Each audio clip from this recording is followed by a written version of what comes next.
어느 날 어떤 이유로 다른 학급 학생들이 우리 교실에 들어와서 함께 공부를 하게 되었다. 그것이 바로 데미안의 학급이었다.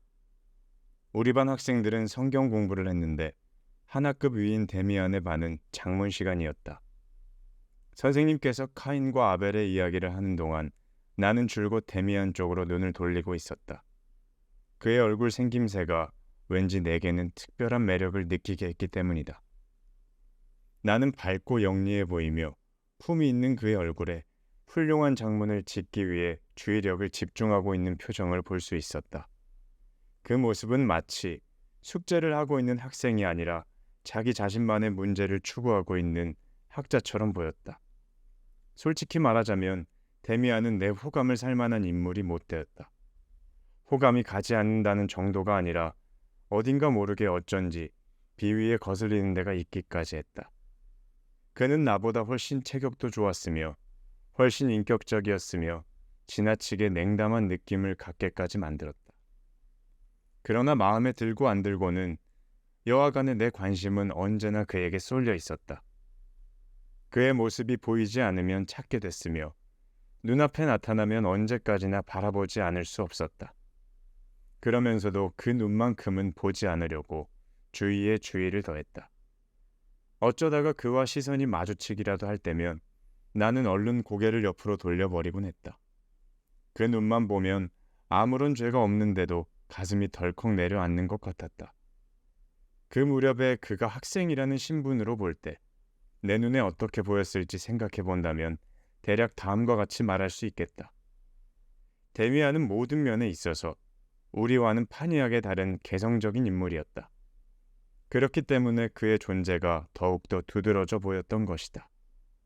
그러나 동시에 그는 남의 눈에 돋보이지 않으려고 모든 면에서 여간 조심하는 것이 아니었다.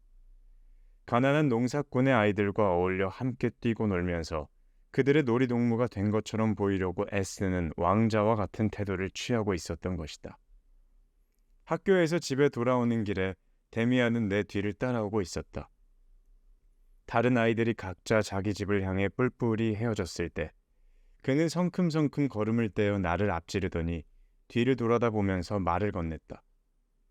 어린 티를 보이려고 애써 우리의 흉내를 내었지만 그의 특유의 어른다운 어조까지는 감출 수 없었다. 너무도 점잖은 태도였다. 함께 가지 않을래? 그의 조용한 어조에는 친밀감이 가득 담겨 있었다. 나는 그래도 좋다는 얼굴로 고개를 끄덕였다. 그러고는 우리 집을 가르쳐 주었다. 그러자 그는 대답했다. 아, 거긴가? 그 집은 나도 알아. 대문 위에 이상한 걸 갖다 붙인 그 집 말이지? 나도 그걸 보고 꽤 재밌는 집이라고 생각했었는데. 그는 점잖은 그 얼굴에 엷은 웃음을 띠고 말했다. 나는 처음엔 그가 무슨 말을 하고 있는지 얼른 알아차리지 못했다. 그리고 그가 벌써 우리 집을 알고 있다는 것을 놀랍게 생각했다. 점잖기만 해 보이는 그 눈은 그처럼 날카로운 관찰력을 갖고 있었던 것이다. 우리는 어깨를 나란히 하고 천천히 걸어갔다. 데미안은 무슨 유쾌한 생각이 머리에 갑작스레 떠오르기라도 한 것처럼 갑자기 웃기 시작했다. 참, 아까 나는 니네 선생님의 얘기도 들었었는데 이마에 표시가 붙어있는 카인의 얘기였지 아마? 어때? 재밌었어? 재미있다니, 천만의 말씀이다. 학교에서 배우는 것 가운데 재미있는 거라곤 단 하나도 없었다. 그러나 내 감정을 그대로 털어놓을 용기가 나지 않았다. 어른하고 마주 앉아서 이야기를 하고 있는 기분이었기 때문이다. 그래서 거짓말을 했다. 어, 그런대로 재밌었어. 그러자 데미안은 내 어깨를 가볍게 두드렸다. 야, 뭐 나한테까지 본심을 속일 필요가 있냐. 나도 들었지만 그 얘기는 사실하고 달라. 수업 시간에 듣는 얘기는 아무리 재미있는 거라도 그런 방향으로 결국 흐르고 마는 거야. 선생님께서 하는 얘기들은 사실하고는 다른 데가 참 많아. 선생이란 직업을 가진 사람들의 말투는 언제나 그렇지. 특히 수업 시간에 학생들 앞에 섰을 땐 더하고 하나님이니 죄인이니 하고 흔해 빠진 얘기만 늘어놓으니까 재미있을 리가 있겠니. 그리고 자세한 대목까지는 얘기하지 않잖아. 물어보면 대답하기도 망설이고. 근데 내가 알기론 데미안은 여기서 잠시 말을 끊고 웃는 얼굴을 돌리면서 이런 얘기가 너한테는 지겹게 들리지 않을까 하고 묻고는 다시 말을 이었다. 있잖아, 나는 이렇게 생각해. 그 카인의 얘기는 전혀 다른 방향, 다른 의미로 해석될 수가 있는 거거든. 분명히 학교에서 배운 건 틀림이 없고 모두 올바르다고 할 수 있을지도 모르지. 근데 선생님들이 보는 것과 다른 각도에서 사물을 관찰하고 비판한다고 해서 그게 왜 잘못된 거지? 오히려 관점을 달리한 그쪽에서 더 깊은 의미가 생길지도 모르는 거잖아. 뭐 예를 들자면 카인의 경우도 그렇지. 그 이마에 붙은 표지에 대해서 우리가 들은 설명, 선생님의 얘기를 들은 걸로 너는 만족이 되니? 형제 사이에 싸움이 벌어져서 형이 동생을 살해한다. 이건 있을 수도 있는 일이야. 또 동생을 죽인 그 사나이가 나중에는 불안감에 쌓여 괴로워한다거나 후회를 한다. 그리고는 기가 꺾여 은둔 생활을 한다. 뭐 이것도 있을 수 있는 일이지. 근데 그 사나이가 동생을 죽인 상으로 특별히 받은 그 훈장이 그의 수호신이 돼서 다른 사람들을 벌벌 떨게 한다는 것. 이건 좀 이상하지 않니? 그건 그렇지. 나는 데미안의 이야기 속에 끌려 들어가기 시작했다. 학교에서 들은 것과는 다른 관점에서 이야기한다는 데 처음부터 매력을 느꼈던 것이다. 근데 데미안, 카인의 얘기를 다른 각도에서 해석하다니 어떻게 그런 게 가능해? 데미안은 또 내 어깨를 두드렸다. 무슨 이야기를 시작할 때마다 그러는 걸 보면 아마 그의 특유의 버릇인가 보다. 그야 간단하지. 얘기의 발단이 된 건 이마에 붙은 표지야. 그 남자 얼굴에는 어떤 마력을 지닌 훈장이 붙어 있었기 때문에 아무도 그에게 감히 대항할 만한 용기를 꺼내지 못한 거지. 그 훈장 덕분에 그 사나이는 물론 그의 자손들까지도 사람들을 위압하고 불안과 전율을 줄 수 있었겠지. 근데 그 사나이 얼굴에 붙어 있다는 훈장이란 게 도대체 뭐지? 그건 아마도, 아니 틀림없이 우표의 소인과 같은 게 이마에 찍혀 있었던 건 아닐 거란 말이야. 이 세상에 그런 심한 일이 있을 리가 없지. 오히려 그것은 어지간히 주위에서 보지 않으면 느낄 수가 없는 것. 즉 일반 사람들이 익히 보아온 것보다는 조금 정도가 높은 지혜와 용기를 담고 언제나 번뜩이는 빛을 내고 있는 그의 눈이었던 거야. 그 사나이는 그런 이유로 사람들은 이 사나이는 남을 위압시키고 복종시키는 절대적인 힘을 갖고 있는데 그 표지가 바로 이마에 붙어 있다고 생각하게 된 거야. 왜냐하면 눈을 쳐다볼 수 없으니까. 이 세상에 사는 대부분의 사람들은 아무래도 그렇지만 어떤 일이건 지네들 마음대로 편리하게 해석하는 버릇이 있잖아. 그리고 자기들 처지에 합당하고 자기들 형편에 맞아 들어가게끔 정의를 내린 그 해석을 인정해 줄 것을 다른 사람들한테 강요까지 하고. 사람들은 카인의 자손들을 두려워하고 있었어. 권력의 상징인 표지를 본래의 뜻으로는 받아들이지 않고 그 반대의 의미로 자기들 마음대로 해석한 거지. 말하자면 그런 표지를 붙이고 다니는 놈은 모두 악마다 하는 식으로 말이야. 사실 그 패들은 악마라고까지는 할 수 없을지 모르지만 좋은 인상은 분명히 안 줬던 것 같긴 해. 용기를 가진 개성적인 인간은 어느 세대를 불문하고 사람들의 호감을 사지 못하는 법이니까 말이야. 그런 인간은 얼굴만 봐도 징그러운 짐승을 만났을 때처럼 기분이 아주 잡치는 거거든. 이 세상에 그런 인간들이 우글우글거린다는 것은 아무래도 고마운 일이 못 되거든. 그래서 사람들은 그런 인간들에게 별명을 붙이고 자기들 마음대로 악평을 퍼뜨린 거야. 용기가 없는 사람들에게는 그것이 유일한 복수의 방편이기 때문이지.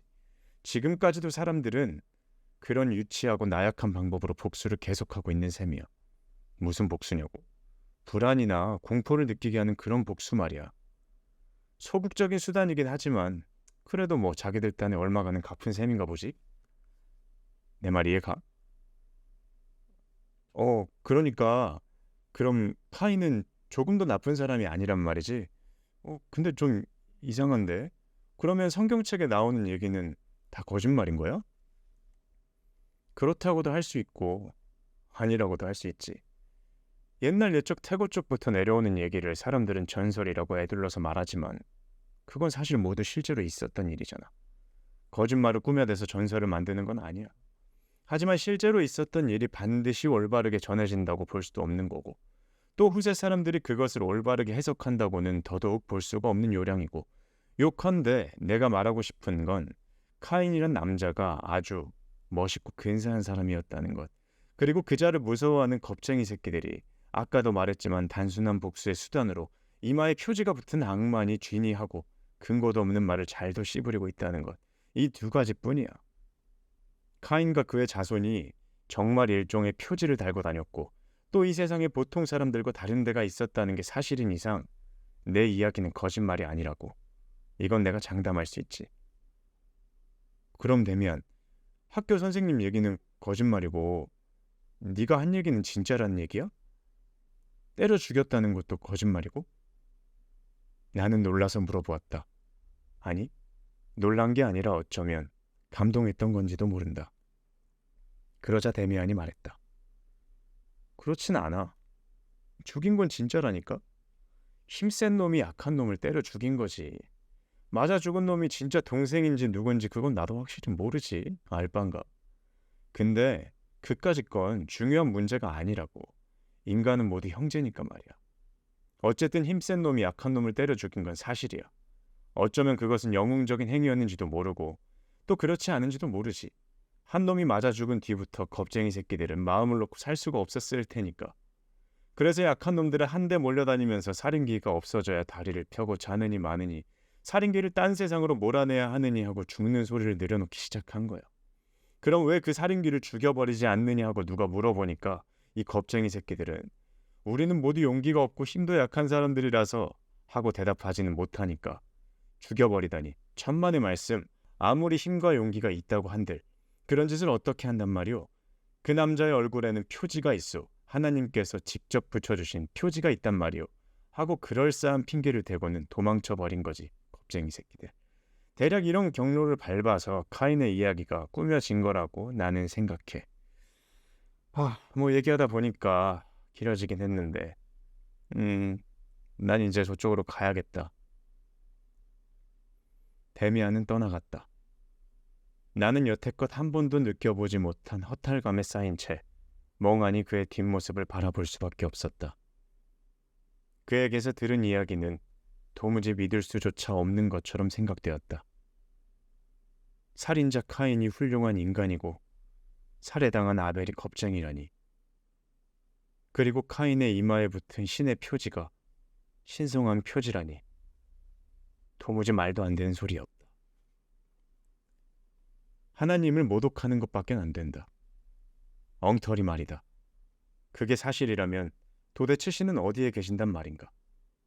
하나님의 절대적인 존재를 부정하는 꼴밖에 더 되겠느냐 이 말이다. 하나님은 아벨의 희생을 측은히 여기시고 그의 영혼을 위로해 주시기까지 하셨다. 엉터리 같은 소리, 거짓말을 해도 분수가 있지. 나는 데미안이 내 머릿속을 뒤죽박죽으로 만들어 놓으려고 일부러 거짓말을 꾸며서 놀린 거라고 생각했다. 어쨌든 그놈은 영리한 머리를 갖고 있다. 짓거리는 말솜씨도 아주 그만이다. 그러나 카인이 훌륭하고 멋있는 사나이라니 이 도대체 있을 수 없는 일이다. 그런 엉터리가 어디 있겠는가? 내가 성경책이나 그 밖의 이야기에 대해 그때처럼 심각하게 생각해 본 적은 없었다. 그 덕분에 오래간만에 프란츠 크로모의 존재를 잊을 수 있었다. 몇 시간 동안, 아니 밤새도록 크로모를 만난다는 걱정을 하지 않고 지낼 수가 있었던 것이다. 나는 그날 밤 성경책을 뒤적여 카인과 아벨의 이야기를 다시 읽어보았다. 내용은 간단했다. 이렇게 간단명료한 이야기를 본래의 뜻과는 전혀 다른 방향으로 끌어다 놓고 자기 멋대로 해석을 내리는 사람의 마음을 난 도무지 이해할 수 없었다. 나는 지금까지 밝고 깨끗한 세계에서 살아왔다. 그러니까 나 자신이 아벨이나 마찬가지였던 셈이다. 그런데 지금은 어두운 세계로 굴러떨어지고 말았다. 그러나 그것은 어쩔 수 없는 일이었다. 왜 그럴까? 왜 어두운 세계로 전락하지 않으면 안 되었을까? 그렇다. 이때 내 머릿속을 번개처럼 치고 지나가는 것이 있었다. 순간 아주 숨이 막혀버리지 않을까 싶을 정도로 가슴이 확 매는 것 같았다. 내 불행이 현실적으로 눈앞에 펼쳐지고 거기에 첫 발을 들여놓은 것이다. 몹시도 기분이 불쾌하던 그날 밤, 아버지와 나 사이에 그 문제가 야기되었을 때 나는 비록 순간적이긴 했지만 아버지와 그의 밝은 세계와 지혜를 경멸했던 것이다. 그렇다. 그때 나는 카인이 됐다. 동시에 내 이마에 그 표지를 붙였다. 그것이 내 이마에 붙여지는 순간 나는 그 표지가 악이나 수치를 의미하는 것이 아니라 숭고한 인격자의 표지로 생각했던 것이다. 악을 알고 그것을 미워하며 불행 속에 빠져도 참고 견디는 점에 있어서 나는 단연 아버지를 능가한다. 어느 누구보다도 선량하고 신앙심이 깊다. 나보다 더 훌륭한 사람은 없고 나보다 더 높은 곳에 있는 사람 역시 없다. 물론 그 무렵의 나로서는 그 문제를 이처럼 뚜렷한 사색의 형식으로 체험하지는 못했다. 그러나 거기에는 그러한 문제가 모두 포함되어 있던 것이다. 그것은 감정의 반사작용과 기묘한 흥분의 연소에 지나지 않았지만 나를 슬프게 하는 동시에 내 가슴을 자랑으로 가득 채워주었던 것이다. 생각할수록 이상하게 여겨진다. 두려움을 모르는 자와 약한 자에 대해서 거리낌 없이 짓거려댄 데미안의 이야기는 아무래도 이해할 수가 없었다. 그토록 기묘한 이야기가 또 있을까? 그런 이야기를 꾸며댈 만큼 머리가 잘 돌아가는 사람이 데미안 말고 또 누가 있을까? 그는 카인의 이마에 붙여있는 표지에 대해서 해괴망측한 해석을 내렸다. 그때의 그 눈, 이야기를 하는 동안 그 눈에서 이상한 빛이 흘러나오고 있다는 것을 나는 분명히 보았다. 그가 바로 데미안 그 자신이 바로 카인일지도 모른다. 자신이 카인을 닮았다고 믿었기 때문에 카인을 훌륭한 사람이라고 변론한 것이 아닐까. 그의 눈에서 그런 빛이 흘러나온 것은 무슨 까닭일까. 카인에게 맞아 죽은 아벨이나 그 밖에 겁이 많고 힘이 약한 사람들을 그토록 바보 취급한 것은 무슨 까닭일까.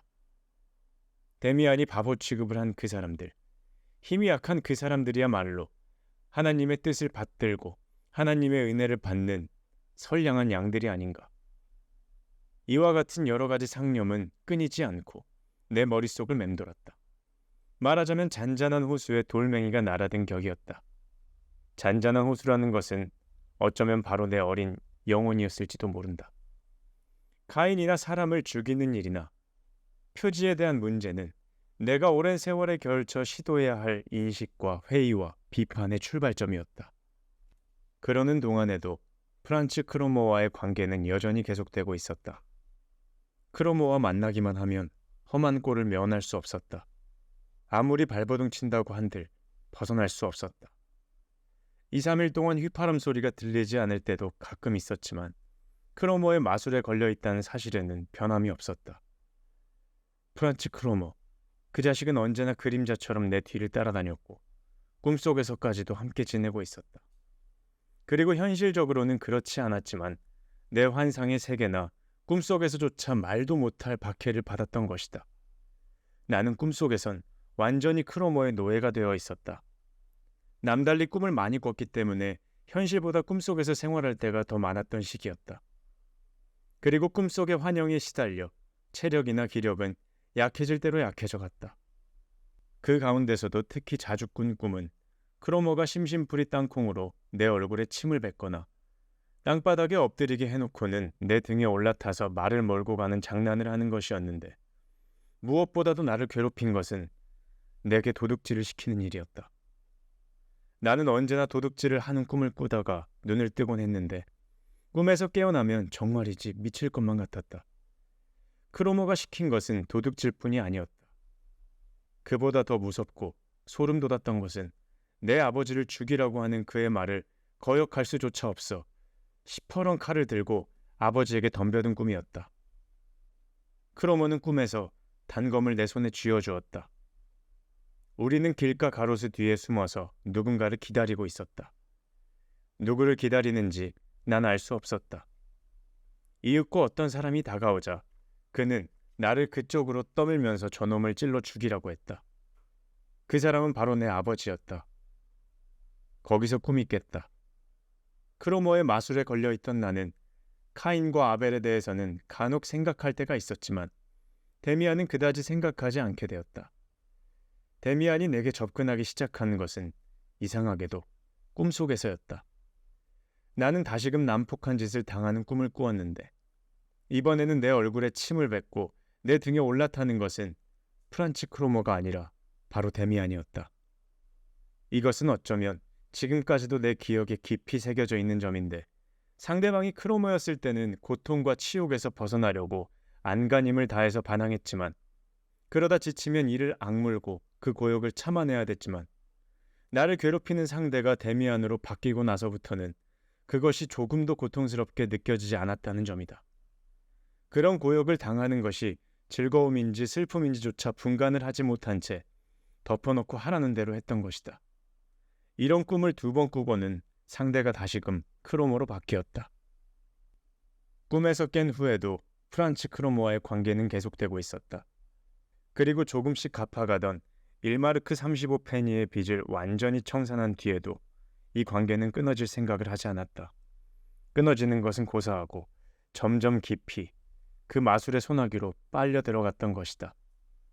빚을 갚을 돈이 모두 훔쳐낸 것이었음을 알고 있는 크로머는 거미줄에 칭칭 감겨있는 파리처럼 나를 꼼짝 못하게 해놓고 본격적으로 도둑질을 시키려고 들었다. 그는 툭하면 내게 아버지한테 모두 일러 바치겠다고 위협했다. 그런 협박을 받을 때마다 나는 걷잡을 수 없는 불안에 쌓여 골머리를 앓았지만, 거기에서 받는 고통보다도 왜 일이 크게 벌어지기 전에 스스로 아버지한테 털어놓지 못했는가 하는 후회가 더 가슴을 찔렸던 것이다. 그렇다고는 하지만 모든 것을 내 잘못으로 돌리고 후회한 것은 결코 아니었다. 또 언제나 후회만 하고 있는 것도 아니었다. 때로는 누구의 잘못이건 동기가 어떻게 되었건 결과적으로 그렇게 되는 수밖에 없다고 체념하기도 했다. 운명의 저주를 받은 탓이라고도 생각했다. 이런 일로 인해서 나의 부모님은 적지 않게 속을 태웠으리라고 생각된다. 악령의 마술에 걸려 나는 그처럼 즐거웠던 가정생활을 외면하게 되었다. 내겐 어울리지 않는 생활이라는 생각이었다.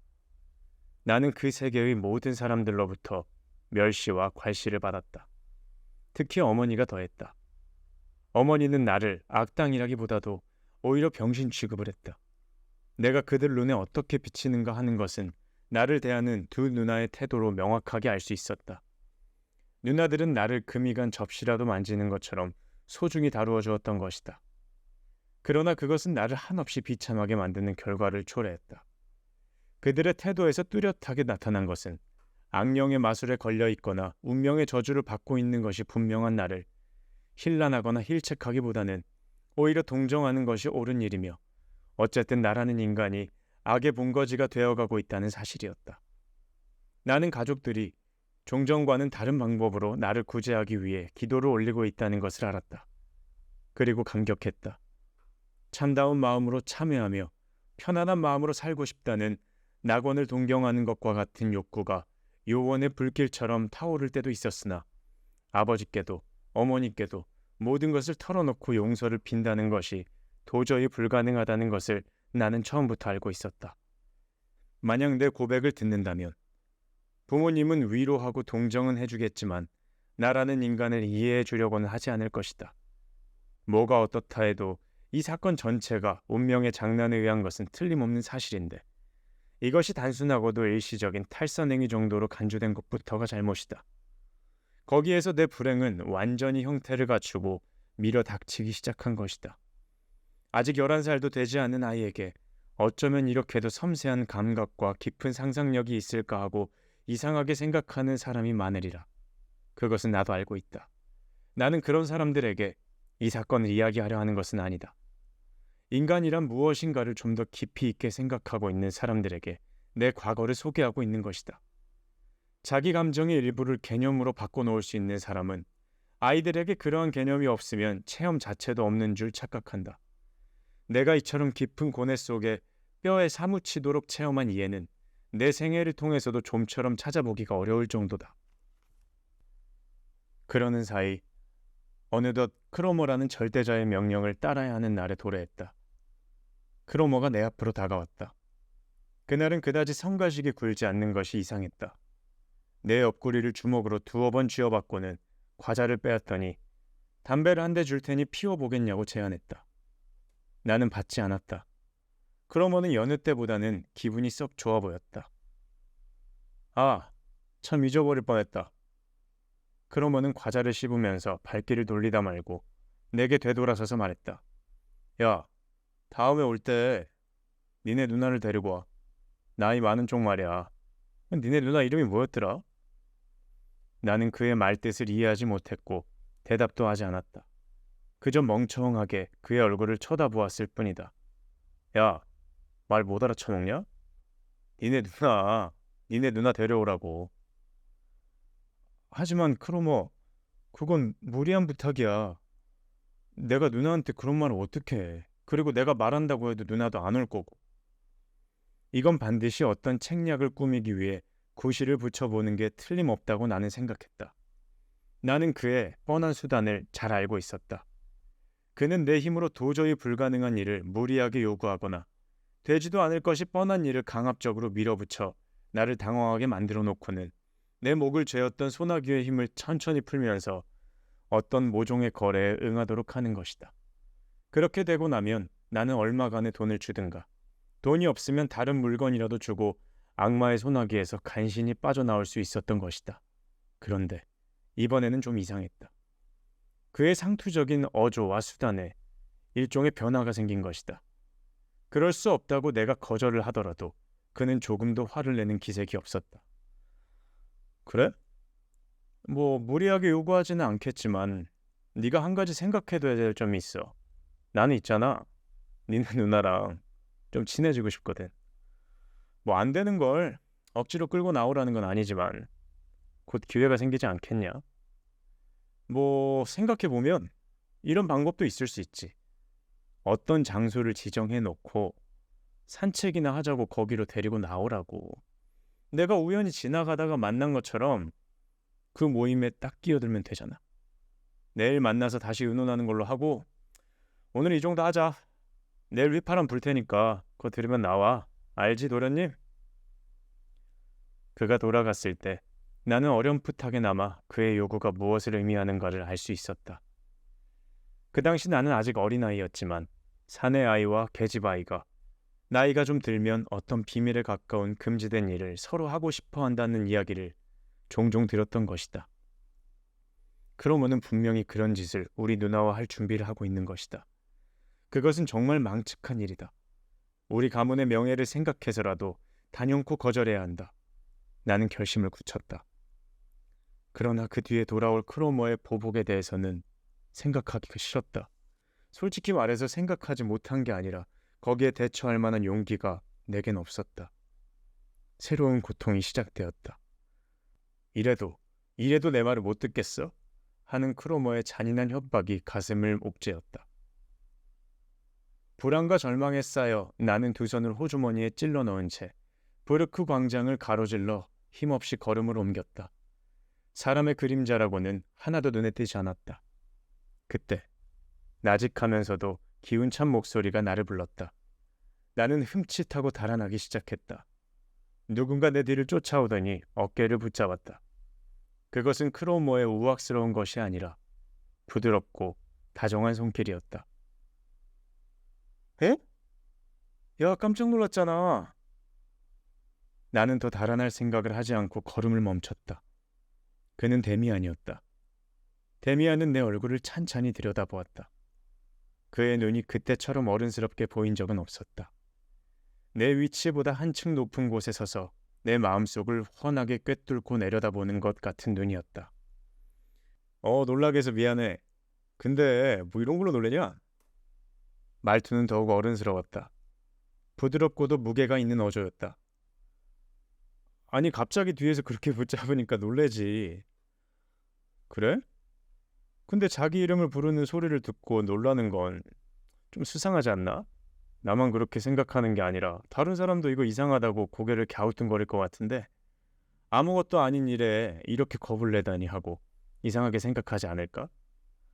그리고는 생각하겠지. 그렇게 놀래는 사람은 반드시 무슨 걱정거리를 갖고 있다고 생각할 수도 있겠지.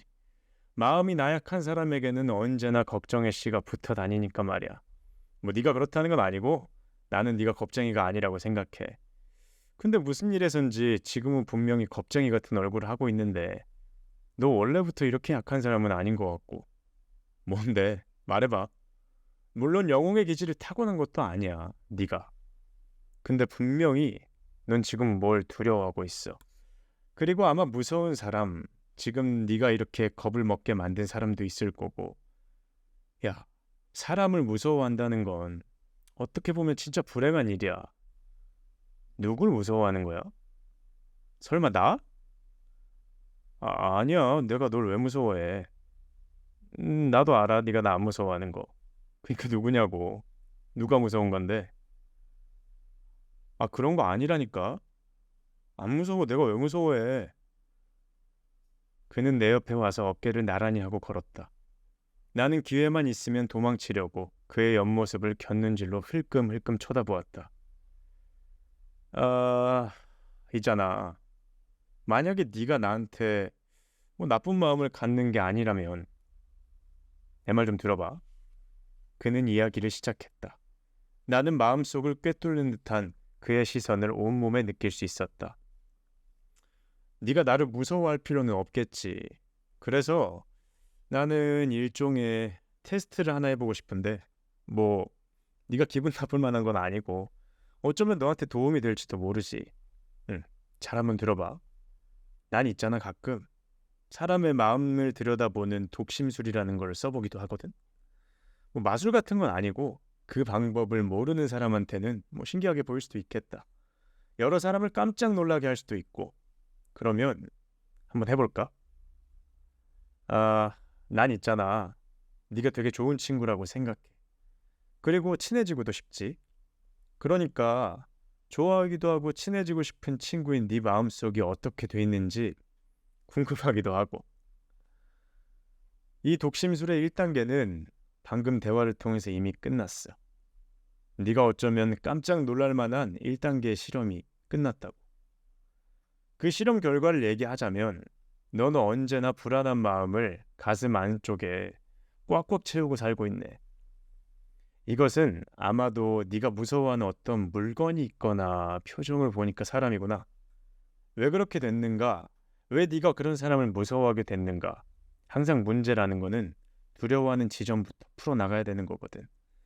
우리 인간들은 있잖아. 뭐 너도 나도 인간이지만 원래 즐겁고 자유롭고 평화로운 생활을 누릴 수 있게끔 설계되어 있는 거야. 그렇게 태어난 거라고.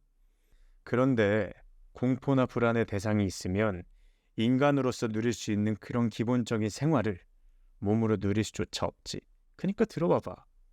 우리 인간은 아무것도 무서워할 필요가 없어. 내 말은 있잖아. 네가 사람이라면 적어도 다른 사람을 무서워할 필요는 없는 거라고. 근데 어떤 사람을 네가 무서워한다고 느낀다면 그 사람이 너를 억압하고 있는 거야. 가령 네가 무슨 나쁜 짓을 했다고 쳐보자. 그리고 다른 사람이 그것을 알고 있다고 해보자. 그럼 너는 그 사람에게 덜미를 잡혀 사는 거야. 그게 노예야. 내 말 이해돼? 나는 어찌할 바를 모르고 그의 얼굴을 쳐다보았다. 한참 동안 누가 내 가슴을 부직갱이로 휘저은 것 같은 충동을 느껴 정신을 가다듬을 수가 없었다. 데미안의 얼굴은 여느 때와 마찬가지로 점잖고 영리해 보였으며 호감이 있는 인상이었으나 부드러운 표정은 온데간데 없었다. 인자하면서도 엄격한 인상을 주는 어른의 얼굴 같았다. 나는 점점 미궁에 빠져들어가는 기분이었다. 데미안은 마치 마법사처럼 내 앞에 서 있었다. 내 말 이해 가지? 그는 다시 물었다. 다짐을 하는 모양이었다. 나는 알았다고 고개를 끄덕였다. 그 이상의 대답은 덧붙일 수 없었다. 아까도 내가 너한테 말했지만 독심술이란 건 그 방법을 모르는 사람들한테는 너무너무 신기하게 느껴질지도 모르지. 그런데 그 방법을 아는 사람한테는 너무너무 당연한 일이야. 예를 하나 들어볼까? 며칠 전에 내가 너한테 카인과 아벨에 대해서 얘기한 적이 있었는데 너는 그 얘기를 듣고 나를 어떻게 생각했는지도 사실 난 알고 있어. 이건 좀 다른 얘기지만 네가 간혹 내 꿈을 꾼다는 것도 알고 있어. 네 표정 보니까 이런 얘기 그만해야겠다. 내가 알고 있는 놈들은 되게 말이 통하지 않을 만큼 바보지만 넌 걔네들하고 좀 다른 것 같아.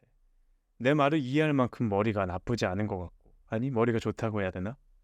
나는 머리도 좋고 믿을 수 있는 사람하고 이런저런 얘기를 나누고 싶거든. 넌 어떠니? 어? 아니, 당연히 나도 그러고 싶지. 근데 난 사실 지금 뭐가 뭔지 모르겠어가지고. 데미안은 내 수수께끼에 대해서는 별로 관심을 보이지 않았고 다시 자기 자신의 이야기로 돌아갔다. 좀 전에 하던 얘기 마저 해볼게. 독심술. 지금까지 알아낸 것은 어떤 소년, 내가 보고 있는 이 소년에게 걱정거리가 있다는 것. 그리고 그 걱정거리는 누군가를 무서워하고 있다는 것이고 제3자에게 그 걱정거리의 비밀의 열쇠가 쥐어져 있다는 것이고 그리고 그 비밀이 만약에 탄로난다 치면 그 소년의 처지가 몹시 곤란해진다는 것. 어때? 여기까지 다 맞지? 나는 이미 그의 영향력에 굴종하는 위치에 놓여 있는 꼴이었다. 꿈속에서 크로모의 노예가 되어 있는 거나 마찬가지였다. 내가 할 수 있는 거라곤 그의 목소리를 귀에 담으며 무조건적인 수긍을 하는 것뿐이었다. 그는 내 입에서 말이 나오지 못하도록 만들어 놓고 있었던 것이다. 한마디 한마디가 폐부를 찌르는 듯한 그 목소리가 내 가슴 속에 있는 모든 것을 알고 있는 듯한 그 음성. 나 자신보다도 나라는 인간을 더 잘 알고 있는 듯한 음성이었다. 데미안은 그때 내 어깨를 힘있게 두드렸다. 내 말이 다 맞지? 근데 나도 그럴 거라고 생각했어. 아, 야, 딱 하나만 더 물어보자. 아까 광장 모퉁이에 네 옆에 있었던 걔, 그 새끼 이름이 뭐냐? 나는 다시 놀랬다. 내 가슴의 비밀이 고통의 소용돌이 속을 헤매기 시작했다. 두 팔을 허우적거리면서 발버둥칠 쳤지만 좀처럼 헤어날 것 같지 않았다. 그 애? 그 애가 무슨 말이야? 부르크 광장에는 아무도 없었는데? 나 혼자 저 나무 밑에 있다가 이쪽으로 왔잖아. 데미안은 웃었다. 말이라도 더듬지 말고 얘기해라. 너 조금 전에 내 독심술 다 맞다고 끄덕끄덕거렸잖아. 걔 이름 뭐냐고. 더 이상 숨길 수는 없었다. 그렇다고 곧장 말할 수도 없었다. 그래서 애둘러 말하기로, 모른 척 말하기로 결심했다. 그 혹시 너 프란츠 크로머를 착각한 거야? 나는 중얼거리듯이 말했다. 아, 됐다. 근데 뭐 어찌됐든 뭐 얘기는 해준 거니까. 너는 나하고 확실히 얘기가 통하는 친구인 것 같아. 걔 이름 가르쳐줘서 고마워. 데미안은 만족스러운 듯이 말했다. 그리고 내 예감이 맞다면 너랑 나랑 앞으로 진짜 친해질 수 있을 것 같아. 아, 드디어 나도 친구가 생기는구나. 믿을 만한 친구. 틀림없이 그렇게 되리라는 것을 난 확신할 수 있기 때문에 말하는 건데 네가 좀 전에 얼버무린 프란츠 크로모 있잖아. 그딴 새끼는 악당이야. 말하는 꼬라지만 봐도 알 수 있지. 네 생각은 어떤데? 아, 뭐 그렇긴 그렇지. 나는 불안의 그늘이 한꺼풀 벗겨진 것 같은 안도감을 느끼면서 말했다. 근데 너 절대 내가 이렇게 얘기했다고 말하면 안 돼? 그 프란치 크로모 있잖아. 걘 진짜 악당이야. 진짜 사탄 같은 놈. 근데 내가 이렇게 생각하고 있다는 걸 그놈이 알면 그건 그거대로 큰일이거든. 악당보다도 더 무서운 놈으로 둔갑해가지고 나를 괴롭힐 거니까. 나는 그걸 진짜 견딜 자신이 없어. 근데 넌 프란치 크로모 어떻게 알아? 걔도 데미안 너를 알아? 야, 너 왜 그렇게 겁을 내? 걔 뭐 없어. 그리고 걔가 나를 어떻게 알아? 나도 걔를 모르고. 뭐 지금은 서로 모르지만 앞으로 뭐 만나봐야지. 니네 학교애라고? 어, 몇 학년인데? 5학년.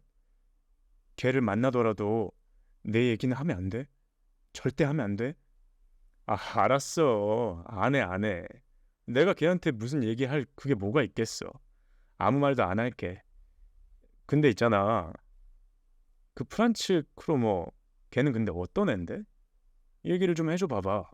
어떤 인간인데? 아, 저기 데미안 미안한데 난 진짜 걔 이름 얘기하는 것도 싫고 떠올리기조차도 싫어. 난 진짜 걔 얘기는 안 하고 싶어.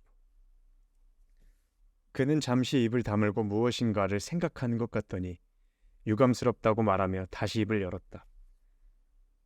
아, 그래 뭐 네가 그렇게까지 얘기하는데 너를 괴롭히고 싶은 생각은 없으니까. 근데 있잖아. 너는 그 프란치 크로모란 애가 그렇게 무섭니? 응? 그런 부질없는 공포심은 버려. 그러지 않고서 우리가 어떻게 앞으로 나아갈 수가 있겠어? 어른이 될 수 있겠냐 이 말이야. 응? 나도 데미안 네가 무슨 말 하는지 알긴 아는데 그게 뜻대로 그렇게 잘 안 돼. 싱클레어. 나는 네가 생각하고 있는 것만큼 어쩌면 더 이상 나는 네가 어떤 사정인지 어떤 입장인지 알고 있어. 이건 아까 실험한 독심술의 제1단계의 결과로 보아도 알 수 있지. 너 근데 걔한테 뭐 잘못했어? 잘못을 하기는 했거든. 잘못을 하긴 했는데 근데 그런 건 이제 더 이상 문제가 안 되는 것 같아. 아, 나 그냥 말 그만할래. 네가 만약에 프란치 크로모한테 돈을 빚진 거라면 돈 주면 되는 거 아니야? 나도 그만한 돈 있는데. 야, 돈 필요한 거면 내가 도와줄게. 아니야, 아니야, 데미안. 그런 게 아니고 우리 프란치 얘기는 그만하자. 응? 나 정말 생각하는 걸로 고통스럽거든. 그리고 있잖아. 그 빚진 거 걔랑은 그 빚진 거 청산된다고 해서 끝나는 관계가 아니야. 아무튼 절대 나랑 이런 얘기한 거 너 걔한테 말하면 절대 안 돼. 아, 알았다고. 지금 말 못하겠다는 걸 언젠가는 뭐 나한테 얘기해 줄 날이 오지 않을까? 그게 네 비밀인가 봐. 근데 있잖아. 나 생각보다 입 무겁다. 나중에 나 믿고 얘기 한번 해줘봐. 알았지?